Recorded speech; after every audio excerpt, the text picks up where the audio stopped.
اللہ کی تقسیم پر بندہ ناظر ہے۔ قناعت کی ایک تعریف یہ بھی ہے کہ جو قسمت میں لکھ دیا گیا بس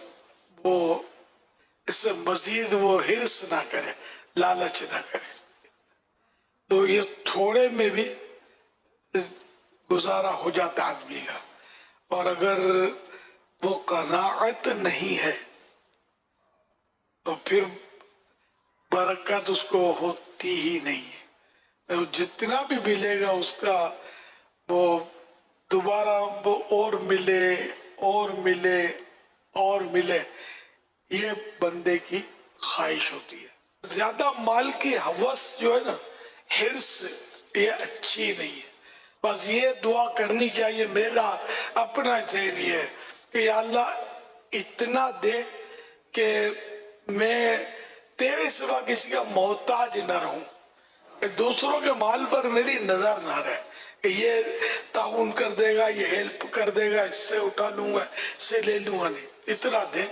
میں کھاؤں، میرے بچے کھائیں، اور سب مطلب آسودہ حال اور سیر ہو کر یعنی رہے، اور اتنا زیادہ نہ دے کہ پھر یہ کہ یہ ہم پیچھے مر کے چھوڑے اور اولاد کی تربیت تو ہم کرتے نہیں ہیں۔ ہاں اگر اولاد کی تربیت کی ہوتی کہ ہمارے پیچھے مسجد بنائے گا یا مدرسہ بنائے گا یا کچھ ہمارے اصالہ ثواب کے لیے بھی خرچ کرے گا اور خود بھی جائز کاموں میں خرچ کرے گا، ایسی اولاد ہے تو اس کے پیچھے اگر کوئی حلال کے کروڑوں بھی چھوڑے تو کم ہے یہ آج کے دور میں، سمجھے۔ لیکن ایسا ہوتا نہیں ہے، اولاد جو ہے یہ کیس کرتی ہے، آپس میں لڑتے ہیں، ورثے کے لیے ترکے کے لیے کورٹ میں جاتے ہیں، اخباروں میں چھپتے ہیں، قتل و غارت گری بھی بات ہوتی ہے پیسوں کے لیے۔ تو یہ مال کس کام کا یار، جو اپنی اولاد کو بھی مطلب خون خرابے میں مبتلا کر دے، وہ جیتے ہی اس کا احساس ہے نہیں۔ تو اللہ پاک اتنا مال دے کہ ہم کسی کے محتاج نہ ہوں، قرض دار نہ ہوں،